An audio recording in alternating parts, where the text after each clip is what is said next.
So I was in the studio and I was off the drink and like I couldn't move. Like I couldn't move at all. My manager had called the engineer to come over to record me, but like I was stuck. And then in the morning I found out Fredo passed away. I just had to put my foot down and just stop. It was hard, you know what I'm saying? Like, don't get me wrong, but I mean, sometimes you gotta do hard things to get better in life. I felt that way like multiple times, but like I was just really like off the drink. Like I was gone. I don't like feeling that way, so I had to stop that shit. Yeah, bro, the drugs is killing people nowadays. People aren't killing people no more. It's the drugs killing people. I feel like 2018, we gotta pull all that shit up and just expand.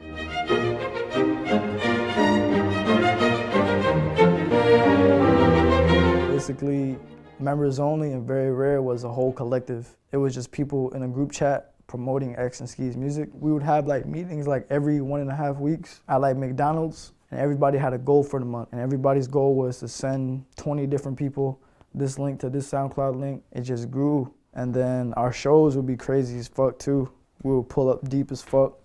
Fans come out and it just popped.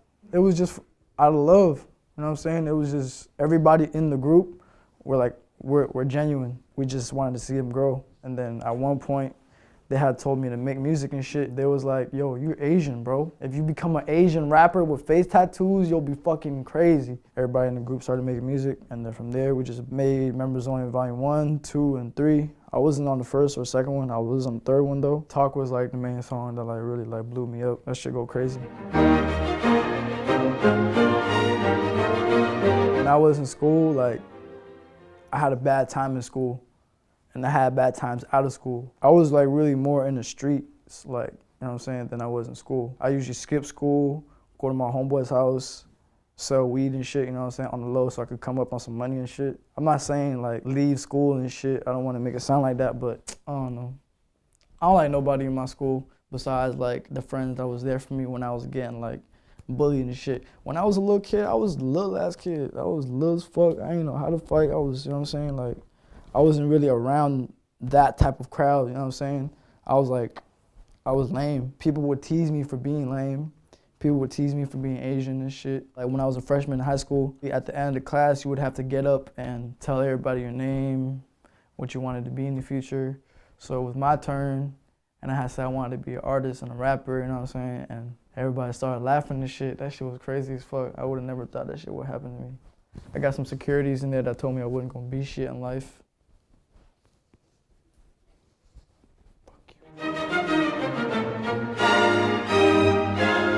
Honestly, like, at first they didn't give a fuck.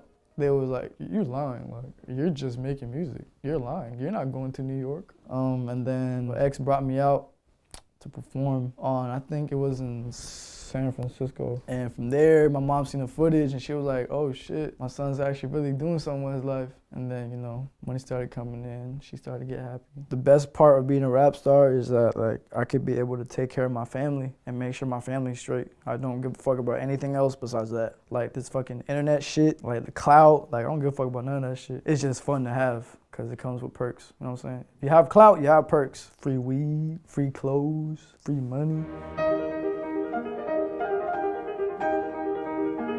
A school down the street from my friend's crib, literally in my city, it was a mass shooting. 17 people got killed. That shit's crazy, bro, because God forbid that was fucking my bitch's school. She would've got shot and died.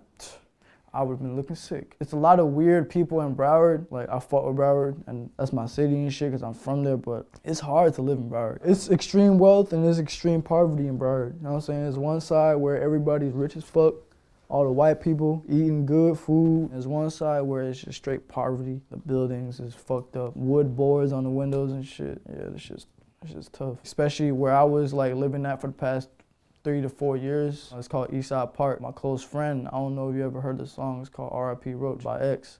And basically that was my homeboy that got shot in cold blood. And that was like one of my close homeboys.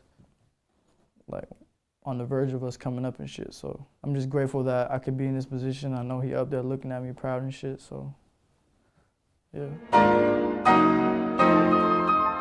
It took me like 4-6 months to like really think about getting face tattoos. And then when I did, I told myself it was like, there's no coming back after this. I got all these 3 at the same time. Honestly, my face tattoos is like the least like pain. Back then I used to do Xans and shit was crazy.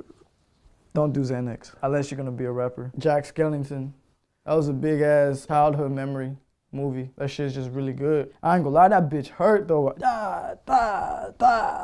That, my neck tattoo, and my revenge tattoo, that shit fucking hurt. My very, very, very, very close friend has this clothing brand called Revenge. And back then I was just showing love, you know what I'm saying? Like, I fuck with your shit, that shit's fire. He grew big as fuck.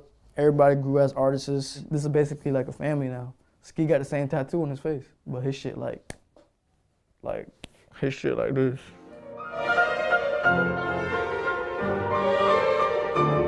Honestly, I was high one day and one of my old homeboys, we were just talking about, you know what I'm saying, rap names. This is like literally when I first was thinking about rapping. So I was in my living room just smoking, talking about Dragon Ball Z.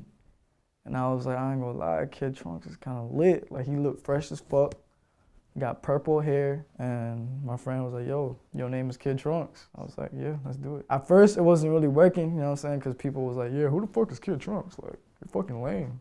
Fuck you. There's been people that try to like hate on me and like talk shit on the internet, talking about they gonna beat me up and shit like. I don't stress about that shit. That shit is funny as fuck. Like, the more that people have like my name in their mouth, I'm gonna stay relevant forever. I just left the Empire office. I got an album coming out. Actually, no, not even. My album's done. I'm just soaking up all the clout.